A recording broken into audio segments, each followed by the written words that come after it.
거룩하신 하나님,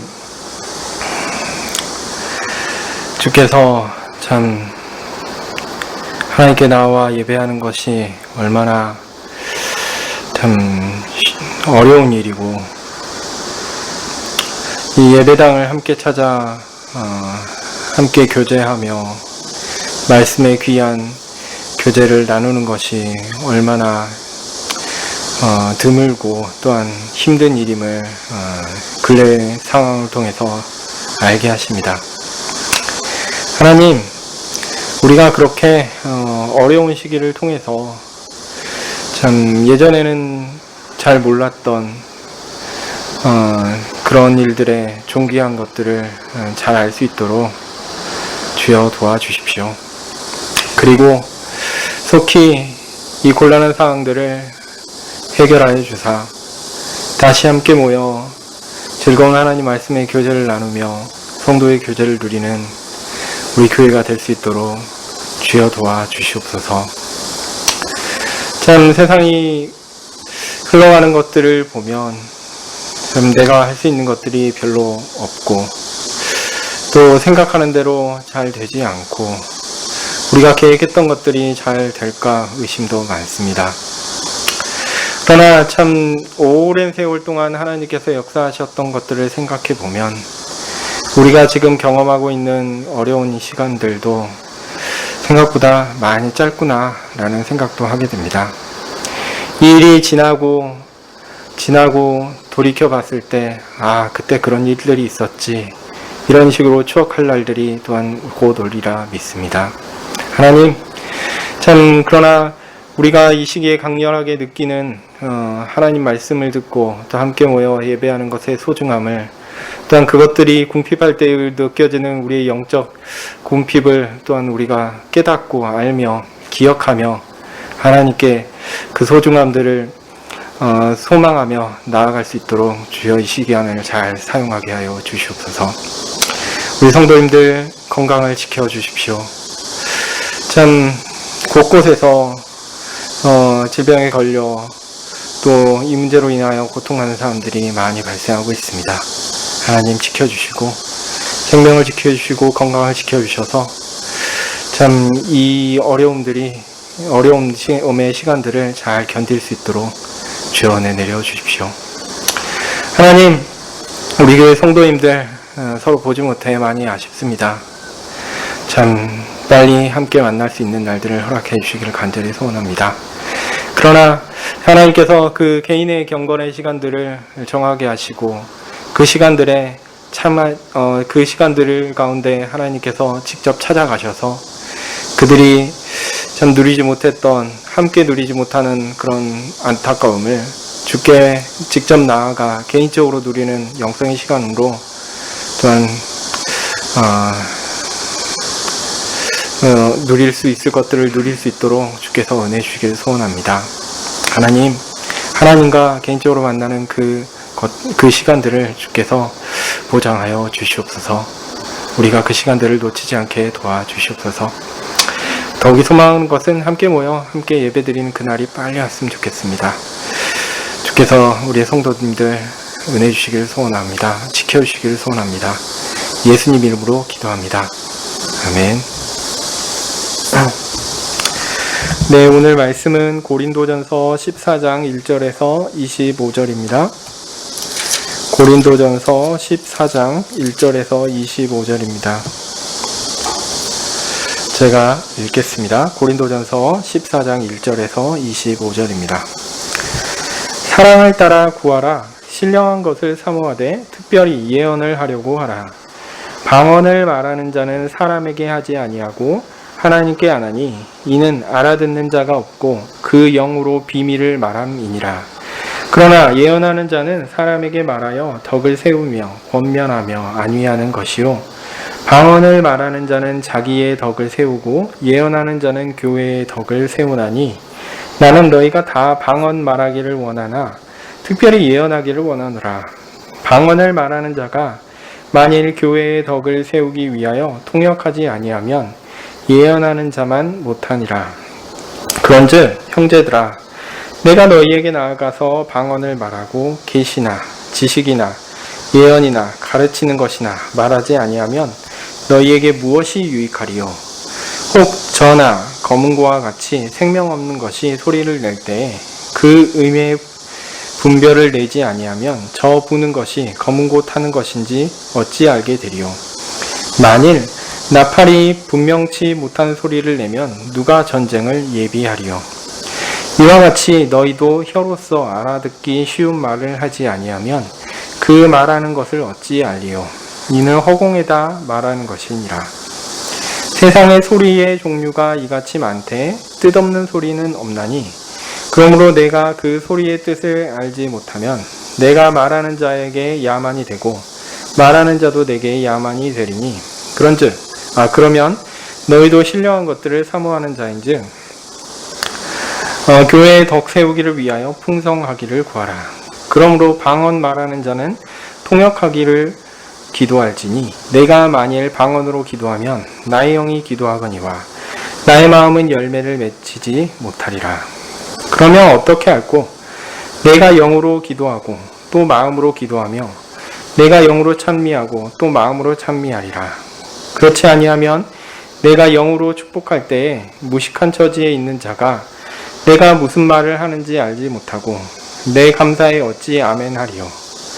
너는 감사를 잘 하였으나 그러나 다른 사람은 덕세움을 받지 못하리라. 내가 너희 모든 사람보다 방언을 더 말함으로 하나님께 감사하노라. 그러나 교회에서 내가 남을 가르치기 위하여 깨달은 마음으로 5마디 말을 하는 것이 1만마디 방언으로 말하는 것보다 나으니라. 형제들아, 지혜에는 어린아이가 되지 말고 악에는 어린아이가 되라. 지혜에 장성한 사람이 되라. 율법에 기록된 바 주께서 가라사대 내가 다른 방언 하는 자와 다른 입술로 이 백성에게 말할지라도 저희가 오히려 듣지 아니하리라 했으니 그러므로 방언은 믿는 자들을 위하지 아니고 믿지 아니하는 자들을 위하는 표적이나 예언은 믿지 아니하는 자들을 위하지 않고 믿는 자들을 위함이니 그러므로 온 교회가 함께 모여 다 방언으로 말하면 무식한 자들이나 믿지 아니하는 자들이 들어와서 너희를 미쳤다 하지 아니하겠느냐. 그러나 다 예언을 하면 믿지 아니하는 자들이나 무식한 자들이 들어와서 모든 사람에게 책망을 받으며 모든 사람에게 판단을 받고 그 마음에 숨은 일이 드러나게 되므로 엎드려 하나님께 경배하며 하나님이 참으로 너희 가운데 계시다 전파하리라. 아멘.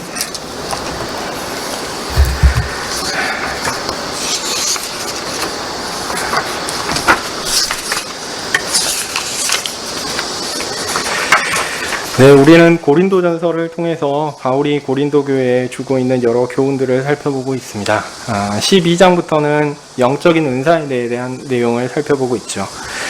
자, 은사는 다양하지만 은사가 다양하다는 게 중요한 게 아니고요. 그 다양한 은사를 한 분 성령께서 주신다라는 것이 중요합니다. 우리는 보통 자신이나 남이 받은 은사에 관심이 많습니다. 고린도 교회도 마찬가지였습니다. 어떤 은사가 좋은 것인가에 대한 견해들이 있었던 것이 그들 가운데 있었던 것이 분명합니다. 그것이 다툼의 원인이 되기도 했습니다. 그러나 중요한 것은 다양한 은사가 아니라 은사를 주신 분이 한 분 성령이다라는 거죠. 그러니까 은사의 기능이 다를지라도 사실은 각각 은사를 향한 그 목적은 똑같습니다. 누구도 자신이 가진 은사의 기능으로 내가 이런 은사를 가졌으니 나 자신이 얼마나 독특하고 특별한가 이런 것들을 자랑할 수 없습니다. 그렇게 해서도 안 됩니다.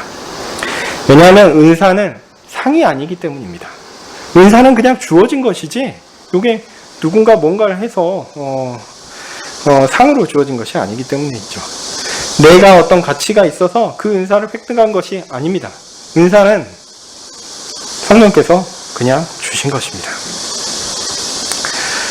은사는 성령께서 가장 적절한 상황에 가장 적절한 사람에게 주셔서 교회를 유익하게 하고 교회를 세우도록 하신 것입니다. 그런 의미에서 보면 더 나은 은사, 더 뛰어난 은사, 더 고급적인 은사 이런 것은 없습니다. 은사는 다 은사입니다.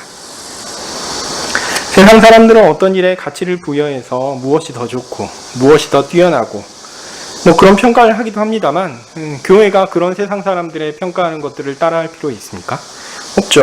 왜냐하면 교회는 세상보다 더 고귀한 존재들이기 때문에 세상의 원리, 세상의 시각 이런 거 너무 신경 쓸 필요 없습니다. 우리는 다 존귀한 하나님의 백성이요 교회의 지체입니다. 성령께서 그에게 맡기신 그 각각의 기능 자체가 존귀한 것이지 누가 누구보다 낫고 어떤 기능이 어떤 기능보다 뛰어나고 누가 누구보다 뛰어나고 상대적으로 어떤 사람은 낫고 덜 필요하고 뭐 그런 것은 없습니다. 다 필요하고요. 다 존귀하고 다 아름다운 것입니다. 자, 뭐 제가 이론적으로는 그렇다라고 말씀드렸지만 그런데 교회의 실상은 그렇지 않죠. 교회의 은사는 직접적으로 우리 교회 가운데 어떻게 드러납니까? 교회의 여러 직임으로 드러납니다. 직분으로 드러나죠.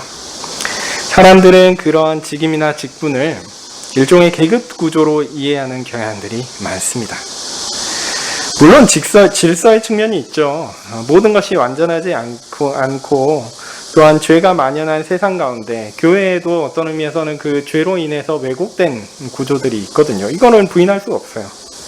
그런 상황에서 교회는 성경에 적합한 구조를 지녀야 하고 또한 유지해야 합니다. 이를 위해서 적절한 시스템이 마땅한 것이죠. 이 시스템을 운영하기 위한 사람이 필요하고 그에 따른 순서와 절차, 질서가 필요합니다. 저는 개인적으로 여러분도 그렇게 믿으셔야 된다고 생각하지만 뭐 강요할 수는 없지만 그게 참 진리라고 생각하는데 뭐냐면 가장 성경적인 교회 시스템이 뭐냐? 저는 개혁파의 장로교회라고 생각합니다. 자, 뭐 그건 사실이니까 제가 말씀드릴 수 있는 거고요. 그러나 꼭 기억할 것은요. 자신이 교회에서 받은 직임이 그 사람의 가치를 결정하는 것이 아니라 그를 구원하시고 사용하시고자 하는 성령께서 결정하신다라는 사실을 꼭 기억하십시오. 목사이기 때문에, 장로이기 때문에, 집사이기 때문에, 권사이기 때문에 하나님이 그를 어떤 가치를 부여하고 그를 어떻게 하는 것이 아닙니다. 만약 이것을 놓쳐버리고 그 직분이 뭔가를 준다라고 생각해버리면 어떻게 되냐면 나는 교회에서 성령께서 맡기신 그 일을 하는 사람이다 라는 것이 사라져버리고 그러니까 그리스도인이 사라져버리는 거예요. 그리고 직분만 남게 됩니다. 그래서 이 직분의 하이라키, 직분의 상하 수직 구조를 생각해서 위에 있는 직분이라고, 높은 직분이라고 생각하는 사람들은 이 아래에 있는 사람들을 누르는 거죠. 굉장히 위험한 일이 발생합니다. 그런 일이 발생하기 때문에 우리가 사람을 세울 때는 정말 잘 세워야 됩니다. 잘못 세우면요, 한 번 잘못 세우면, 그 사람이 그만둘 때까지 그런 고통이 있습니다. 특별히 예를 들면 임기제 나라 공무원을 생각해보면 임기가 있는 사람들이 그 임기 동안 힘들죠. 근데 우리 교회는 한 번 세우면 정년이 있잖아요. 대부분 그 중간에 범죄를 저지르지 않으면 잘하기 힘들단 말이죠. 어쨌든 그냥 비근한 예를 들어서 말씀드렸지만 교회에서 사람을 세우는 건 정말 중요한 일입니다. 네, 어쨌든 이어지는 고린도전서 13장에서는 바울이 이런 교회의 어지러운 상황을 해결하기 위해서 은사의 종말론적 성격으로 은사들을 해설하고 있습니다. 고린도전서 13장이 이제 사랑장이라고 표현되는데 중요한 포인트는 그 뒷부분에 나오는 종말론적인 성격이 중요한 거예요. 성령께서 은사를 주시는 것은 교회의 이런 안타까운 상황을 해결하기 위해 주신 거라는 거예요. 그러니까 사람들이 다 불완전해요. 불완전하니까 은사를 주신 거예요. 네.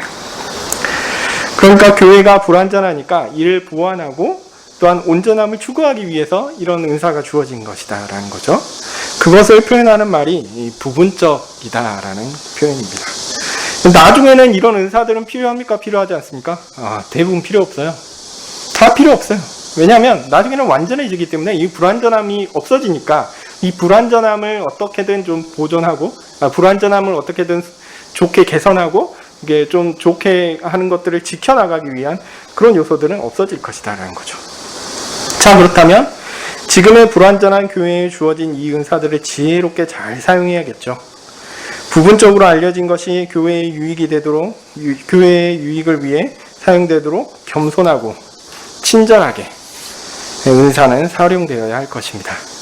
그런데 말씀드렸듯이 그게 잘 되나요? 안 됩니다. 그래서 은사의 종말론적 성격을 아는 것은 절대적으로 현재의 불완전한 교회의 상황을 이해하고 그래서 이를 위해 은사를 사용하는데 또한 그 사용이 매끄럽지 않고 또 어렵게 보일 수도 있는 것이니 더욱 필요한 것이 있는데 그건 뭐냐면 그 불완전한 상황을 참고 인내하는 것이다 라는 겁니다. 그러니까 이 불완전하다라는 거예요. 잘 안 된다라는 겁니다. 나도 그렇고요. 당신도 그렇다라는 거죠. 그래서 모두 다 그렇게 불완전합니다. 그 불완전한 가운데 어떻게 해야 될까? 이것이 이것 가지고 어떻게 교회가, 하나님의 온전한 교회가 이렇게 불완전한 모습을 띠고 있을까? 그걸 고민할 수 있죠. 근데요, 그 모습이 어떤 의미에서는 당연한 것입니다. 지금 내가 가진 은사를 교회에 이렇게 펼치는 것이 교회의 유익을 위한 최선의 방법이야 라는 고집이 있는데 이 고집을 꺾어야 됩니다. 나도 불완전하고 당신도 불완전하고 다 부족하구나. 다 연약하구나. 하나님께서 내게 이런 부족함을 채우라고 은사를 주신 것이구나 라고 생각해야 합니다. 그러니까 내가 뭔가를 가진 것을 가지고 내가 주장하는 어떤 것을 하는 것이 아니라 서로 참고 견디고 서로 양보하고 이렇게 해야 된다는 거죠. 그러면서 묵묵히 빈틈을 채우고 부족함을 메우고 그렇게 그 불완전한 것으로 인해서 온전함을 가리는 그 불투명함을 닦아내는 것, 그것이 은사의 역할입니다. 그게 사랑입니다. 나도 불완전하고 당신도 불완전하니 다 인정하고 그 사람을 견디어주는 거죠. 그래, 불완전하지. 참아주는 거죠. 기다려주는 것이죠. 온유한 마음으로 그를 품어주는 것이죠. 그것이 참된 사랑의 자세입니다. 자, 이런 자세를 가지고 우리는 하나님 앞에서 교회로서 있어야 할 것입니다. 그리고 사도 바울은 이제 14장에서는 다시 현실로 돌아와 구체적인 교회, 고린도 교회의 현실의 이야기를 하게 됩니다. 자, 신령한 것. 14장 1절에 보면 신령한 것을 사랑을 따라 구하라. 신령한 것을 사모하되 이렇게 되어 있죠. 신령한 것. 교회에 주어진 은사는 좋은 것이며 마땅한 것이며 꼭 필요한 것입니다. 성령께서 주시는 은사는 교회의 유익을 위한 것이기에 그것을 요구하는 것은 마땅한 일이죠. 다만 말씀드렸듯이 종말론적 성격, 즉 부분적으로 불완전하기 때문에 주어진 것이니까 이 상황을 이해하고 참고 견디며 친절하고 부드럽게 이 은사를 사용해야 합니다. 그래서 14장의 바울의 첫 문장은 뭐죠? 사랑을 따르라 라는 겁니다.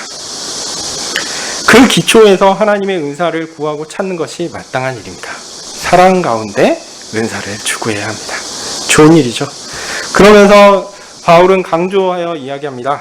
특별히 예언을 구하라 라고 권면하고 있습니다. 오늘 제가 25절까지 살펴볼 텐데요. 사실 좀 내용이 많습니다. 많은데 제가 듬성듬성 볼 거고요. 큰 흐름만 말씀드릴 테니까 세부적인 부분들은 저야 좀 그런 부분을 잘 못합니다. 어쨌든 좀 큰 부분들을 볼 거고요. 기회가 되면은 주제별로 다룰 수 있을 때 세부적으로 다룰 부분들이 있을 겁니다. 어쨌든 내용은 간단합니다. 뭐냐면 예언이 방언보다 낫다. 지속적으로 바울은 예언과 방언을 대조하면서 어떤 은사를 더 추구해야 할 것인가를 말하고 있습니다. 근데 앞서 제가 반복해서 말씀드렸는데 은사는 무슨 등급이 있습니까? 계급이 있습니까? 높고 낮음, 또 좋고 나쁨이 있습니까? 그런 거 없다고 말씀드렸죠. 은사는 각기 알맞은 역할과 기능이 있다라는 거죠. 그런데 바울은 뭐라고 얘기하냐면 방언보다는 예언이야 이렇게 얘기하고 있거든요. 이게 무슨 의미일까 생각해 볼 필요가 있습니다. 고린도 교회에서 은사와 관련된 문제가 있었는데 아마도 제 생각에 더 좋고 뛰어난 은사에 대한 생각 때문에 아마 문제가 있었을 것 같습니다. 그리고 그 문제는 방언을 더욱 영적인 것이라고 여기는 사람들로 인해 발생한 문제였으리라 생각됩니다. 자, 여기에서 한 가지 정리할 필요가 있습니다. 방언은 뭐죠?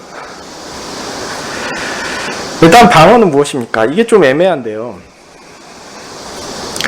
외국어로 보는 사람들도 있고 우리가 흔히 아는 방언, 그러니까 우리가 알지 못하는 언어로 표현되는 거, 그렇게 이야기하기도 합니다.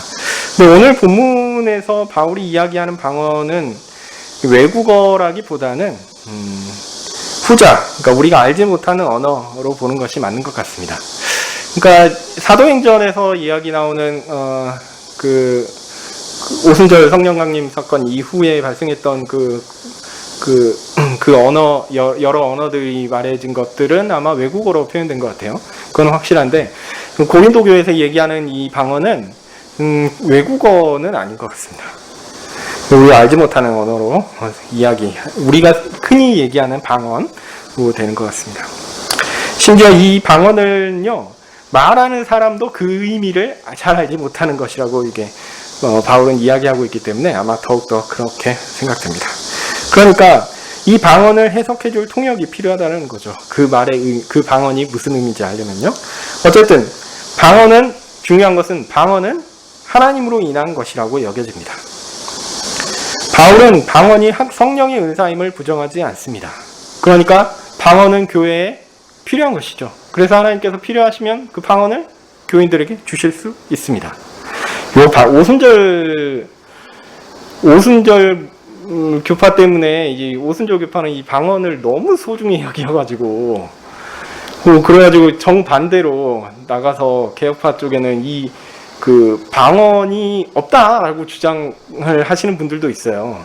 근데 저는 꼭 거기까지 얘기할 필요 있겠나 싶은데, 하여튼 오늘 본문을 보시고 제 해석을 들어보시고 그렇게 얘기할 필요가 있는가, 아니면 어떻게 해야 될까, 그런 것도 한번 생각해 보시는 기회가 됐으면 좋겠습니다.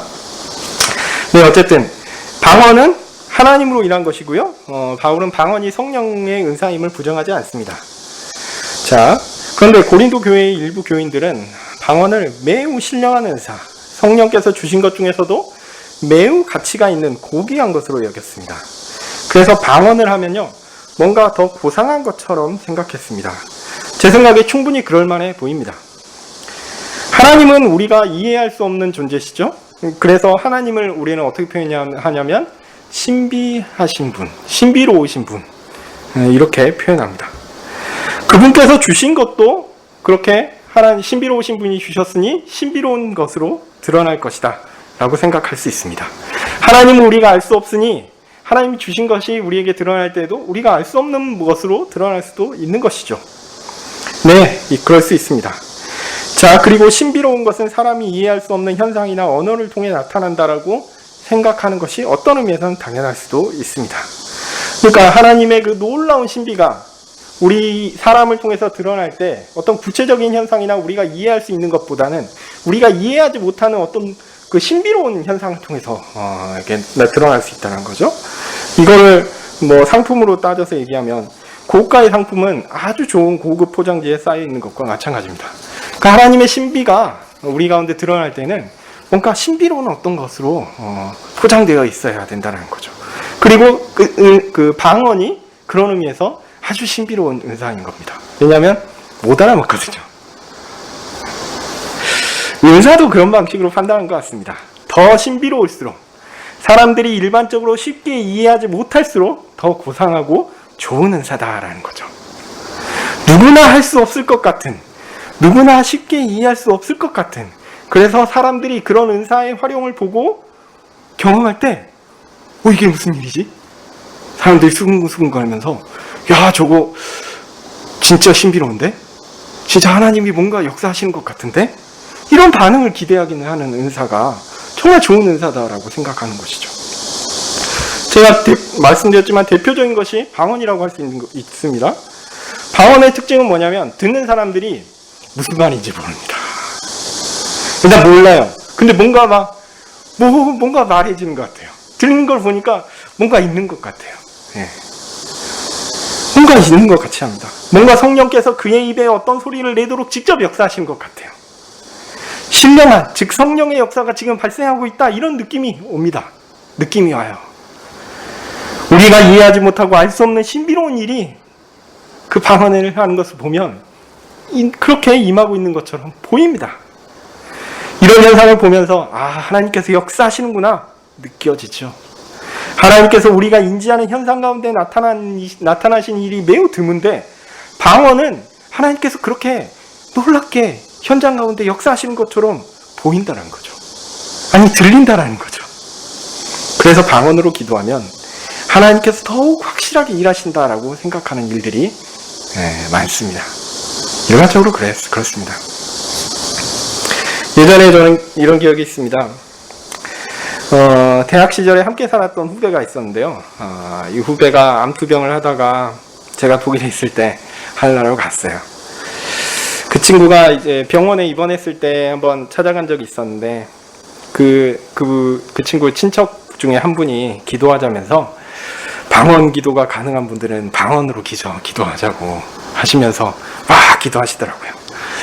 저야 뭐 시킨다고 뭐 이렇게 하는 사람이 아니라 가지고 이렇게 또박또박 그땐 또 좀 조용히 해도 되는데 일부러 또박또박 우리 말로 알아들을 수 있는 표현으로 그렇게 기도했습니다. 뭐 어쨌든 방언으로 기도하지는 않았지만 진심으로 그 친구가 낫기를 위해서 기도했죠.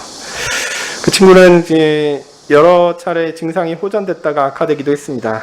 또 그 와중에 아마 신앙에 열심히 있었던 분 같은데 목회자로 헌신하면 병이 나을 것이다 라고 하신 분들도 있었어요. 그런데 그 친구는 이제 그 말을 듣고 나서 마음이 많이 흔들렸어요. 자신이 진짜 목회자의 소명이 있는 것인가? 그렇게 되면 하나님께서 자신의 병을 고쳐주실 것인가? 그래서 저한테 연락했더라고요. 제가 그때 전도사였으니까. 그래서 이렇게 병수사님과 함께 만나서 식사하면서 얘기 나눴던 적도 있습니다. 그 친구 생각하면 참 눈물이 나려고 합니다. 하여튼 뭐 병이 낫는데 더 효력이 있는 기도가 뭘까 이런 생각을 하면서 더 신령한 방언이 필요하다는 생각을 그분이 가지고 있었던 거죠. 좀 더 고상한 은사, 좀 더 고상한 직임, 그래서 목회자의 직임을 추구하면 하나님께서 그의 병을 고치고 더 크게 쓰시리라고 생각하기도 했을 것입니다. 뭔가 더 크고 멋있고 뛰어난 은사를 추구하고 그래서 이를 통해서 그의 질병도 고치고 고침받은 그 질병으로 인해 큰 간증의 소재도 없고 뭐 그런 거죠. 멋있지 않습니까? 멋있을 것 같아요. 저희 동기에도 이제 저보다 거의 25살 가량 많으신 분이었는데 대학 선배였고 이렇게 박사 학위를 또 받으셨고 내 간암이었는데 이게 완치됐어요. 그리고 이제 신학교 오셨었는데 하여튼 그런 분도 있었습니다. 근데 물론 현실에서 이런 일들은 이루어지지 않았습니다. 혹시 박 목사님이 그 소명을 받지 않은 것 같은데 한마디 해서 목회자가 안 돼서 그런 일이 발생했을까요? 그건 아니겠죠. 네. 그런데 뭐 그 얘기는 자체하더라도 그런데 과연 방언의 은사가 그런 신령한 능력을 가진 걸까요? 방언이 다른 은사들보다 더 신령하고 뛰어난 것일까요? 제가 강조해서 말씀드렸듯이 그렇지 않습니다. 일반적으로 그렇습니다. 그리고 또한 그 은사의 특성을 보아도 그렇습니다. 왜냐하면 방언이 그런 목적으로 주어지지 않았기 때문에 그래요. 뭔가 우리에게 신령한 것들을 느끼게 하고 그 신령한 것들에 압도되어서 하나님 앞에 더 나아가게끔 하는 그 용도로 이 방언이 주어지지 않았기 때문에 그렇습니다. 오늘 바울의 교훈에 따르면 방언은 공적인 장소에서 공적인 모임을 위한 목적으로 주어진 은사가 아닙니다. 개인이 하나님께 나아갈 때 그때 사용되는 은사입니다. 다른 사람은 알지 못하고요. 하나님만 알아들으시는 그런 것입니다.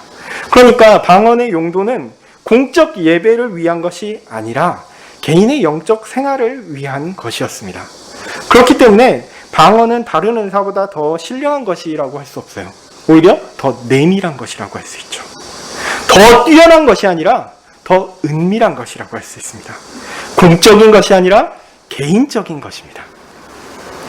사람들이 오해하는 것은 이런 알아듣지 못하는 방언이 공적인 곳, 사람들이 함께 모인 곳에서 사용될 수 있다라고 여긴 것입니다. 바울은요, 이거 안 된다라고 얘기하는 거예요. 바울은 그렇게 하면 안 된다라는 것을 분명하게 이야기합니다. 오히려 공적으로 어울리는 은사가 있다라고 이야기합니다. 그 은사가 뭐냐? 바로 예언입니다. 딱 그러면 이제 예언은 뭐죠? 여기에도 여러 견해가 있습니다. 좁게 보아서 성경을 풀어 해설하는 설교로 일반적으로 이해하기도 합니다. 물론 맞습니다. 그러나 좀 넓게 볼 필요가 있다고 생각됩니다. 하나님의 말씀을 이해하고 설명하며 삶에 적용하려는 모든 행위로 이해하는 것이 저는 넓은 의미에서 좀 옳다 이렇게 생각합니다. 그런데 오해하지 마실 것은요. 예언 이렇게 얘기하면 예언은 누가 하냐면 선지자가 하잖아요. 선지자는 뭘 받아서 하죠? 하나님의 계시를 받아서 이야기합니다. 이걸 예언으로 이해하는 분들이 있어요. 근데 그거 아닙니다. 예언이라고 하는 것을 성경 이외의 새로운 계시라고 생각하는 것은 잘못입니다. 각 시대에 맞는 새로운 계시가 있고 이를 추구해야 한다라고 생각하는 것은요, 잘못입니다. 신약 시대 이후에 모든 구속 사건이 완료됐어요. 이에 대한 분명한 해석도 주어졌습니다. 그것을 담고 있는 것이 뭐죠? 우리가 가지고 있는 이건 찬송가고 성경입니다. 66권 성경입니다. 하나님은 성경 이외에 다른 계시를 주지 않았습니다. 이미 충분하고 분명하게 주셨는데 뭘 새롭게 더 준다라는 겁니까? 아니 성경을 안 보니까 자꾸 딴 거를 보는 거예요. 성경 연구를 안 하고 성경을 읽기 귀찮아서 졸다가 딴 생각이 오는 겁니다. 성경에 집중해야 돼요. 성경에 집중하면요 다 들어있습니다.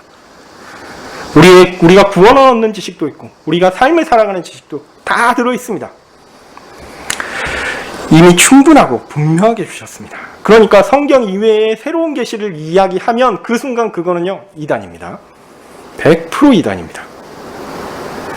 오늘 본문의 예언도 그런 의미로 결코 생각하시지 마십시오. 그러니까 예언이라는 거를 우리가 기도하다가 한 사람이 퀘이커교도 그러죠. 다 이렇게 모여가지고 있다가 한 사람이 뭔가 하늘의 계시를 받으면 막 흔들려요. 그러면서 막 뭔가를 이야기합니다. 그런 얘기는 무시하시면 됩니다. 무시하시면 됩니다. 혹시 그 이야기가 맞을 수 있어요. 맞을 때는 더 조심하셔야 돼요. 이게 하나님이 아닌 다른 영적인 존재가 와서 이야기하는 거면 좀 더 심각한 문제가 있기 때문에 그렇습니다. 우리에게 성경은요 너무 확실한 주제라서 그런 거 기도할 필요가 없어요. 그렇게 기도할 필요가 없습니다. 네, 오늘 본문에서 말하는 예언은요 그런 의미가 결코 아닙니다. 오히려 예언은 주어진 하나님의 말씀인 이 성경을 해석하고 성경을 어떻게 이해하는가에 대한 것입니다. 그러니까 예언의 검증력 중요합니다. 그러니까 이 하나님의 말씀을 이해하고 해석하는 것, 요거를 검증하는 것 매우 중요합니다. 그 기준은 뭐냐면 그 예언을 한 사람의 인격 아닙니다. 평소의 행실 아닙니다. 그의 윤리적인 삶 그것도 아닙니다. 그의 재력 그것도 아니고요. 인물의 뛰어남 그것도 아닙니다. 학식의 뛰어남 그것도 아니고요. 그냥 하나님께 주신 성경 말씀의 기준에 합한가 그렇지 않은가 그것이 유일한 기준입니다. 자, 이 은사는 교회의 공적 영역에서 매우 중요한 역할을 합니다. 이 은사를 대표적으로 사용하는 사람들이 누구냐면 목사죠. 목사의 직임이야 당연히 이와 관련해서 매우 중요한 역할을 합니다. 성경을 바르게 읽고 해석하고 해설해야 합니다. 이 일을 위해 은사를 받은 사람들이 목사입니다. 그리고 교회는요 이 일을 또 전문적으로 할 수 있게끔 이 일의 은사를 받은 사람들을 찾아내야 하고 길러내야 합니다. 제가 개인적인 얘기를 하면 제가 합신 목사로서 가장 자랑스럽고 또 합신 내에서 자랑하는 것이 무엇인지 아십니까? 제가 대학교 2학년 때 합신교회에 출석하기 시작했습니다. 그리고 그 합신교회에서 목회자 후보생으로 추천받아서 합신을 들어갔습니다. 그리고 그 합신을 졸업하고 나서 합신교회에서 사역하다가 독일에 넘어갔고 그 독일에서도 합신 목사로 안수를 받고 다시 돌아와서 합신교회에 우리 가족과 같은 성가교회에 쭉 있습니다. 우리 교회가 저를 어떤 면에서 키워주셨어요. 부족한 사람을 인내로 기다려주셨습니다. 여전히 부족한 사람을 보듬어 주시고 계십니다. 제가 감히 말씀드릴 수 있는 거는 하나님께서 이 교회에서 저를 키워주셨어요. 불러주셨어요. 하나님 말씀의 사역자로 하나님께서 저를 불러주셨습니다. 교회가 이 일을 감당해야 하는데 제가 그 열매라는 게 너무 감격스럽습니다. 합신에는 저같이 다니던 교회부터 합신, 그리고 합신을 나와서 또 갔다 와서 또 합신해서 또 강의도 하고 이런 사람 별로 없습니다. 예. 중간에 다 자기가 신학교 가야겠다 소명을 따로 받아요. 그렇게 하지 말고 정말 교회에서 길러내는 거 중요합니다. 교회에서 부족한 사람일지라도 이 사람이 소명을 가지고 있는가, 이 사람이 재능이 있는가 보고 그를 키워내야 합니다. 예. 교회가 이 일을 위해서 수고하고 마음을 써야 합니다. 한국교회 상황이 이거를 요구하고 있어요. 목회자의 양과 질 매우 중요한 문제입니다. 특별히 요즘에는요, 목회자의 질적 문제가 매우 심각합니다. 앞으로도 더 심각해질 것입니다.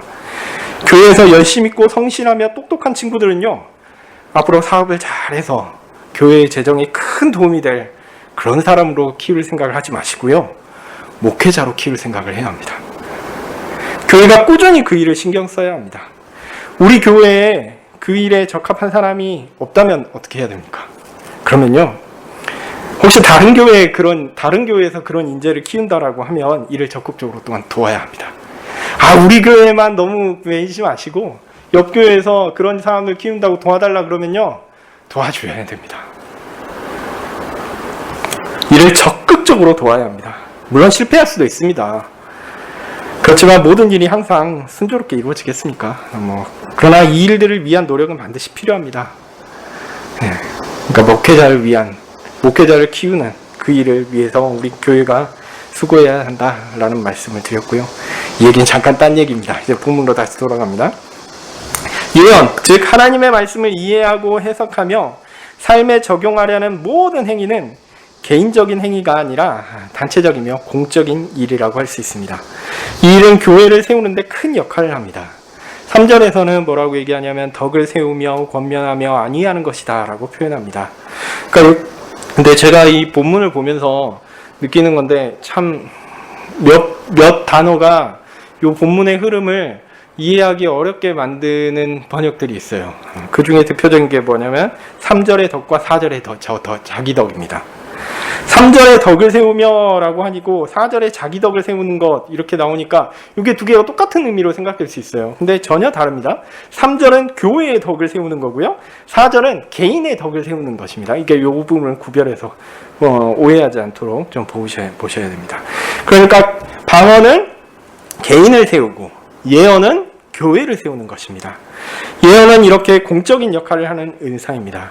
그런 의미에서 모두에게 이 예언의 은사가 있어야 돼요. 하나님의 말씀을 이해하고 이것들을 해설하며 삶에 적용하는 그 행위를 하는 그때 필요한 은사, 이게 예언입니다.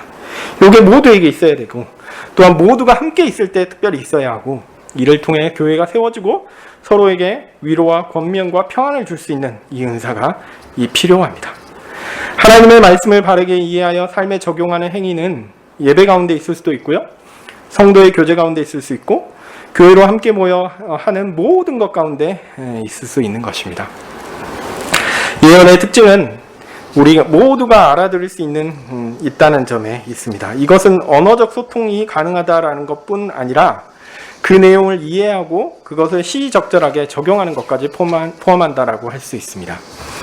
이건 전적으로 교회의 공동의 유익을 위해서 필요한 일입니다.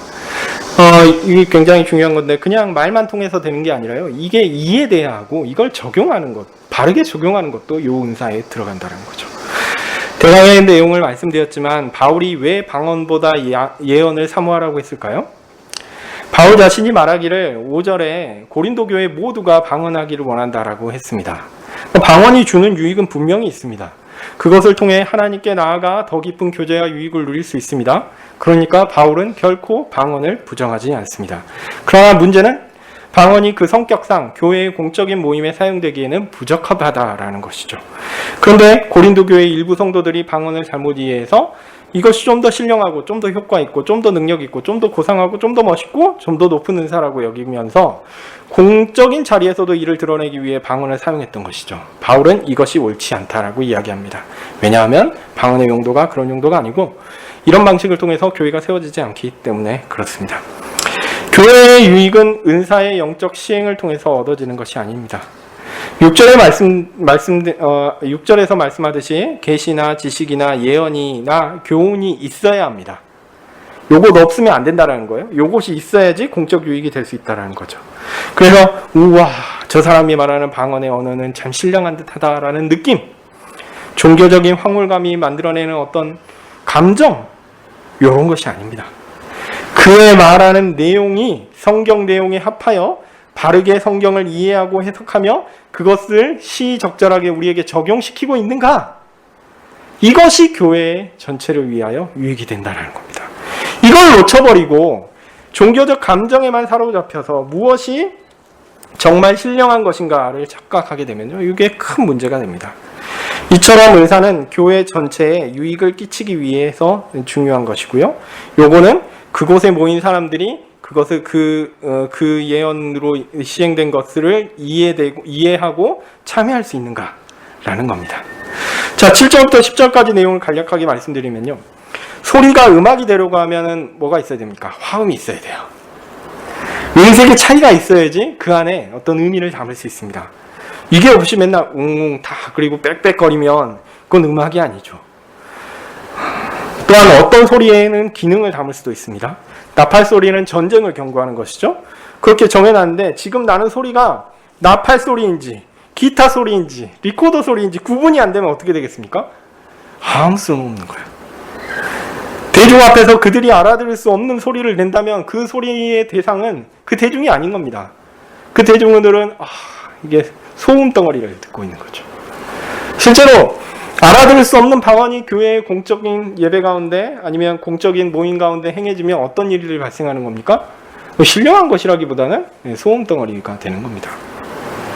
그러니까 사람들이 신령한 것은 알 수 없는 하나님께 속한 것이라며 정작 누구도 알지 못하는 소리로 뭔가를 말한다면 사실 그 내용을 자신도 모르면서 그렇게 말하고 있다면 이는 결코 교회의 공적 모임에는 도움이 안 된다라는 거죠. 그래서 영적이다, 성령께서 주신 것이다 라는 것은 교회의 영적 유익을 위한 것일 텐데 이런 식으로 의미 없이 아무도 이해 못하는 그런 식으로 되면 아무런 유익이 되지 않는다는 거죠. 그래서 성령께서 주셨다라는 주장도 공허한 것이 되고 마는 것입니다. 그러니까 교회의 유익이 되려면 어떻게 해야 되냐면 교회 구성원이 알아들을 수 있게끔 해야 합니다. 요거는 이제 그냥 언어적인 것만 이야기하는 것을 넘어서는 거죠. 제가 많이 배웠다고, 물론 제가 그런 능력이 안 되지만 학문적 용어와 논리를 가지고 막 어렵게 막 얘기하는 거죠. 그것이 어울리는 장소와 청중에게는 그럴 수도 있겠지만 일반적으로는 그렇지 않습니다. 그러니 교회의 청중과 대중이 이해할 수 있는 그들의 언어와 용어로 쉽게 평이하게 해설하는 것 중요합니다. 알아들을 수 없는 말을 막 하면요, 그건 소음이에요. 그건 영적으로 유익이 없어요. 대중들이 이해할 수 있는 말로 해야 합니다. 이런 상황을 잘 구분해서 지혜롭게 말씀을 해설하는 것 필요합니다. 이게 목회자의 임무이기도 합니다. 영적이다, 신령하다 이런 거는요 결코 우리의 현실적인 종교적 필요를 벗어나지 않습니다. 영적인 것이 신령한 것을 저 위에 있는 것, 신비로운 것, 우리가 경험하지 못하는 어떤 놀라운 어떤 뭔가 저 뒤에 있는 저런 것, 그렇게 생각하지 마십시오. 오히려 지금 현재 우리의 일상적인 삶에서 이해되고 전달되고 적용되어야 하는 것이 영적인 것입니다. 성령께서 주신 것은 그런 겁니다. 신비한 감정을 일으키는 게 중요한 게 아니고요, 내가 직접 보고 이해하고 그것을 적용하는 것, 이게 성령께서 주시는 유익입니다. 이게 진짜예요. 이게 없으면요, 필요 없습니다. 바울이 말하는 것이 바로 그런 의미입니다. 11절에서 이제 바울은 만약 소리를 알아듣지 못하면 이방인이 말하는 것이다 라고 하죠. 그래서 우리말 번역은 야만이라고 번역되어 있는데요, 이 원어로 보면은 바바리안입니다. 바바리안. 영어도 이게 똑같이 여기서 나온 건데, 요거를 당시 방언들이 바바바바바 그래서 바바리안이라고 표현했다라고 하는 해석도 있더라고요. 맞는지는 모르겠습니다. 어쨌든 야만인 만나면 어떻습니까? 내가 무슨 얘기를 해도 그 사람 못 알아먹고요, 그 사람이 뭔 얘기를 해도 저도 못 알아먹어요. 서로 의사소통이 안 되니까 뭔 얘기를 해도 유익이 없다라는 얘기죠. 예. 그래서 바울은 12절에서 강력하게 말합니다. 신령한 것, 즉 영적인 것을 사모하려면 개인적인 목적이 아니라 교회를 세우는 목적으로 구하라는 거죠. 나의 개인적 영성이 자라기 위해 그것을 드러내고 자랑하기 위한 은사, 이런 거 구하지 말고 교회를 세우고 교회를 튼실하게 하며 교회를 아름답게 가꿀 은사를 구하라고 합니다. 은사에는 등급이 없습니다. 그렇지만 은사의 기능과 그 효용성에 있어서 고린도 교회가 어느 방향에 지금 치우쳐 있는가를 우리는 바울의 이 말을 통해서 예상할 수 있습니다.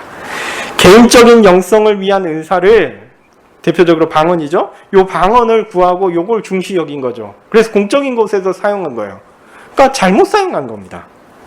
그들에게 필요한 건 뭐냐면 교회 공동체 전체의 유익을 위한 은사, 대표적으로 예언이라고 할 것입니다. 사실 이거는 우리도 다르지 않습니다. 은사가 있는데 이 은사를 적절하게 잘 사용해야 되는데, 그리고 이렇게 그래야 되는데 이걸 잘못 사용하는 일들이 많이 있죠. 네. 그리고 개인적 은사를 공동의 유익을 위해 사용하고자 한다면 방언의 의미를 해설할 수 있는 통역을 구하라고 합니다. 그 이유는 개인적 은사를 공동체로 확장하기 위해서는 공동체 구성원들의 종교적인 감성을 자극하는 것이 아니라 그들의 마음에 닿아야 하기 때문이라고 설명하고 있습니다. 네, 이게 14절부터 나오는 마음인데요. 나의 마음, 그 다음에 15절에 또 마음으로 기도하며, 그 다음 마음으로 찬미하리라, 요건데요. 근데 저는 이 번역이 마음에 안 듭니다. 우리는 마음이라고 하면 지성에 가깝다고 생각하세요? 감성에 가깝다고 생각하세요? 일반적으로 마음 하면 감성이죠. 근데요, 여기는 지성과 이성에 가까운 단어입니다. 누스라는 단어인데요. 요거는 그 마음보다는 제 생각에는 이해 혹은 사고, 이런 식으로 번역하는 것이 낫지 않을까 싶습니다. 그러니까 사실은 14절이나 15절이 이게 이해가 안 되는 거예요. 마음을 어떤 감성적인 요소로 보게 되면 이 잘 이해가 안 돼요. 오히려 지성적인 요소, 이성적인 요소로 보면 이해가 훨씬 잘 됩니다.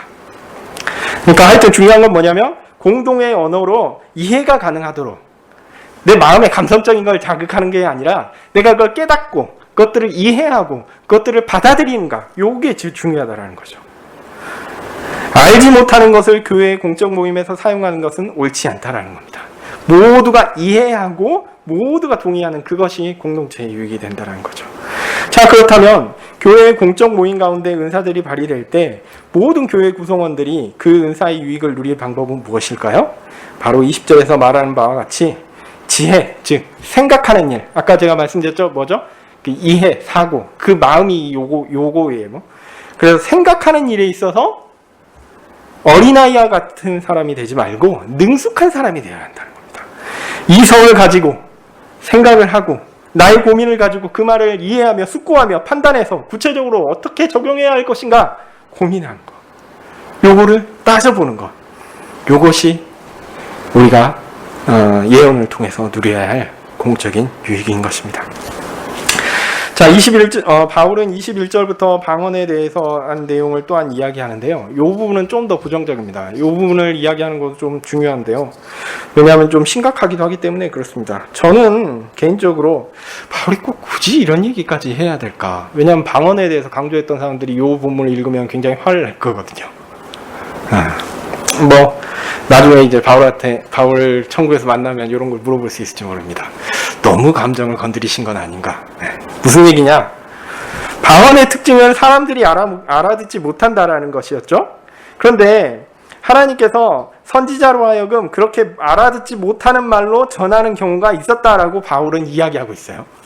그게 어디냐면 오늘 말씀인데 오늘 말씀에서 인용된 건데요. 이사야 28장 11절 이하의 내용입니다. 그 의미는 뭐냐면요, 하나님께서 일부러 알아듣지 못하는 말로 해서 그 사람들로 하여금 하나님의 진리와 하나님의 심판에 대한 경고를 못 알아먹게 한 거예요. 그래서 심판하신다라는 거죠.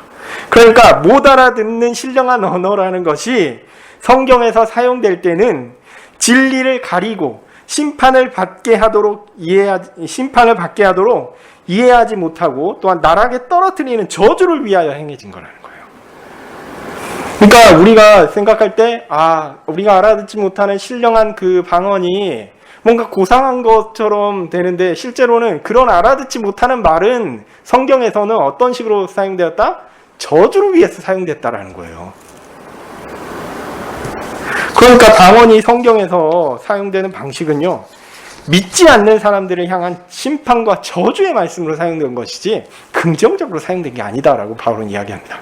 제가 볼 때 좀 바울이 좀 과하게 이야기한 부분들이 있지 않은가 이런 생각도 합니다. 어쨌든 실제로 그렇습니다. 이에 반해서 예언은 어떻습니까? 잘 알아들을 수 있는 말로 믿는 사람들을 위한 표지가 되는 겁니다.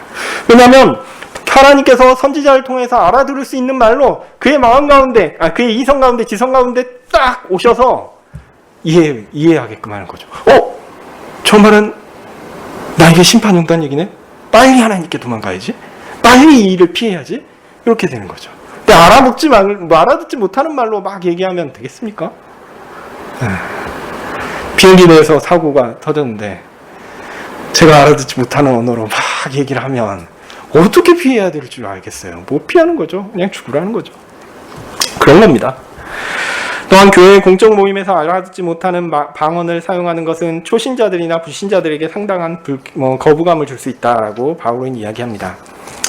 교회의 모든 모임이 이런 어떤 초신자들이나 불신자들을 위해서 있어야 된다라고 주장하는 사람들이 있습니다. 이것도 그렇게 하신 분들이 있어요. 그래서 예배를 예배답게 하지 않고 그 열린 예배라고 해서 모든 사람들이 함께 와서 예배 드릴 수 있게끔 그런 형식도 파괴하는 그런 일들이 있는데 그것은 옳지 않습니다. 하여튼 그러나 그들이 이해하지 못하는 이상한 것, 그러니까 초신자들이나 불신자들이 이해하지 못하는 이상한 것을 기독교의 특징이라고 생각하도록 하는 것, 요건 또 심각한 문제가 있습니다. 이는 여러 가지 생각을 하게 됩니다. 특히 예배는 누가 보더라도, 그러니까 믿지 않는 사람이 보더라도 상식적으로 이해될 수 있는 요소로 구성되어야 한다라는 것을 의미하기도 합니다. 괴상한 일을 하고 너무 소란스럽게 하거나 이해할 수 없는 특정 의식을 행하는 것, 그런 것은 삼가되어야 하겠죠. 오히려 모두가 알아들을 수 있고 모두가 이해할 수 있는 방식으로 공적 모임은 진행되어야 할 것입니다.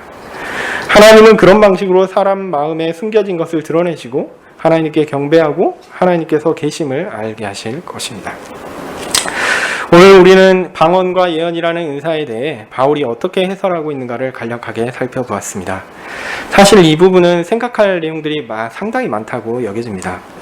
교회 공적 모임이 가져야 하는 요소들을 여러 가지로 이야기해주고 있기 때문입니다. 자, 신령한 것은 무엇입니까? 그것은 우리가 알지 못하는 어떤 황홀경의 종교적 감정이 아니라 우리의 이성과 지성으로 이해 가능하고 적용 가능한 추론과 실천, 여기에 있다라는 거. 신령한 것이요, 이런 어떤 실제적인 우리의 삶과 긴밀하게 연관되어 있다는 것을 기억하셨으면 좋겠습니다. 구체적인 상황에서 어떻게 이런 원리들을 적용할 것인가, 교회가 정해진 회의를 통해서 논의하고 이것들을 실천하며 그 유익을 누리고 함께 그 일을 위하여 기도하며 수고하며 또한 잘못되어 있는 것들은 개선해 나가는 그 모든 행위가 바울이 이야기하는 예언이라는 은사와 관계된 것입니다. 그것이 신령한 것입니다. 그것이 영적인 것입니다. 매우 신령한 일들을 우리는 소망해야 하며 그렇게 살아야 할 것입니다. 기도하겠습니다. 하나님, 바울의 가르침들을 잘 기억하게 해주십시오.